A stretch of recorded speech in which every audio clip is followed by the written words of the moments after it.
Olá, tudo bem? Para essa questão, a primeira coisa que a gente precisa fazer, né, ali na alternativa B, é que a gente trace as forças magnéticas. Afinal, aqui na alternativa B, ela pede assim, ó, considerando-se apenas as forças magnéticas, qual a força resultante na espira? A espira irá se mover ou permanecerá em repouso? Justifique a sua resposta. Então, o que a gente precisa falar? A gente precisa ter a força magnética. E como que eu tenho a força magnética? Aqui eu tenho o campo magnético, que ele é vertical aqui para cima, né, no sentido do eixo Z. Tenho a corrente elétrica, lembrando que a corrente elétrica representa a velocidade, né?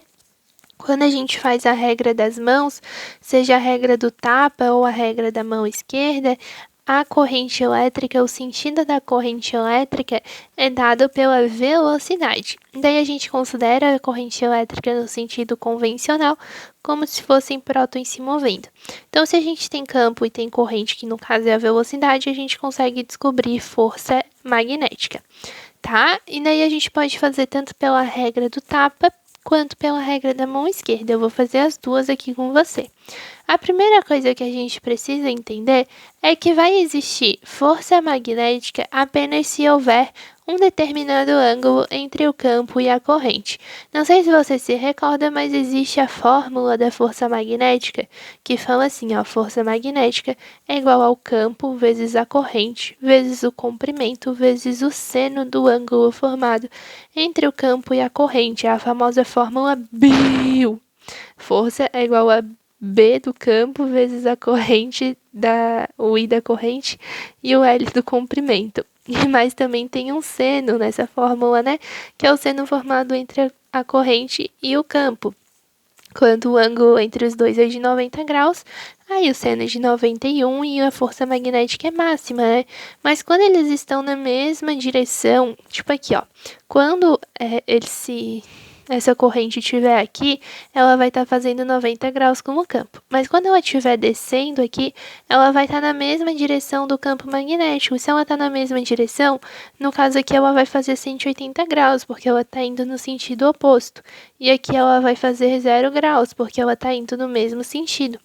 Então, né, com esses ângulos, aí a gente tem o seno de zero. O valor do seno é zero, então a força magnética é nula. Ou seja, nessas duas extremidades aqui não vai ter força magnética. Vai ter força magnética apenas aqui e aqui. Então a gente vai calcular.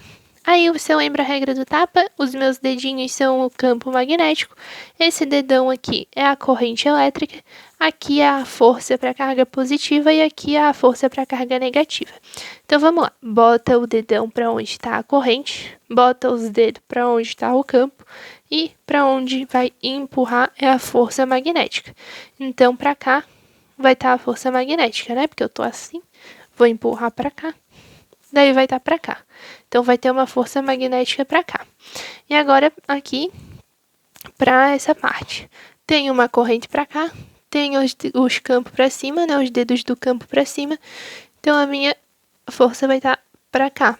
Então vai ter uma força aqui, né? Saindo do plano no sentido do eixo X, uma força para cá. Então aqui em cima eu tenho uma força para cá e aqui embaixo eu tenho uma força para cá. Se quiser fazer pela regra da mão esquerda, né? É força, campo, velocidade. Farei bom vestibular, né? FBV. Então, a primeira coisa, né? Ali para cima. Aqui tá a corrente, que é a velocidade. Aqui para cima tá o campo e para cá vai estar a força magnética. Então, existe uma força para cá. Aqui embaixo, vamos ver, farei bom vestibular. Então, o campo é para cá, a corrente é para cá e a força tá aqui para esse lado. Então, aqui eu vou ter uma força para cá e aqui eu vou ter uma força para cá. Perceba que elas são de sentidos opostos, né? Porque uma tá aqui no sentido negativo do eixo X e a outra tá no sentido positivo do eixo X. Tipo, uma ponta para a direita e outra para a esquerda. Então, se a gente fizer a soma vetorial dessas forças, aí vai ser nulo, né? Que daí as forças se anulam. E daí, realmente, não vai haver a translação, que a gente chama, né? Ou você pode dizer movimento dessa espira, no sentido de ela se mover nas posições. Ela não vai vir nem para frente nem para trás, ela vai ficar paradinha ali. Mas vai ter rotação. Para ter rotação, a gente tem que avaliar os torques. E para avaliar o torque, a primeira coisa que a gente tem que ver é para onde aquela força que está atuando vai fazer a espira girar. Por exemplo, se eu tenho aqui, ó, é bem interessante a gente imaginar na prática. Se eu tenho aqui a força e eu vou puxar para cá, pensa se eu tenho a espira, eu amarro uma cordinha aqui e puxo ela para cá. Quando eu puxo ela para cá, vai fazer essa parte aqui subir e essa parte aqui descer. Ou seja, vai fazer girar nesse sentido aqui, que é o sentido horário. Aí, se eu tenho aqui uma mesma cordinha pendurada e eu puxo para cá. Quando eu puxo para cá, vai fazer essa parte descer e essa parte subir. Então, novamente, vai girar assim. Se as duas estão girando no sentido horário, então vai haver um torque resultante, né? Porque para o torque resultante de cada lado, a gente soma para onde está o sentido que vai girar, né? No torque, a gente se preocupa com o sentido que essa força vai girar em relação ao ponto de giro, que é aqui no meinho, né? E não propriamente assim como o sentido da força e tudo mais. Então, né, como vai ter duas forças, tipo, uma para cá e outra para cá. Uma vai estar empurrando isso aqui para baixo e outra vai estar puxando essa parte para cima. Então, vai fazer ele ficar girando assim no sentido horário. Por isso que o torque não é nulo, né? Por isso que o gabarito aqui está dizendo que vai rotacionar, porque o torque não é nulo. Por quê? O torque vai ser a soma desse daqui com esse daqui, né? O torque a gente não analisa a direção e o sentido das forças. Nós analisamos apenas para onde que elas estão fazendo esse corpo aqui girar. Como as duas estão fazendo girar no mesmo sentido, então elas acabam se somando, tá bem?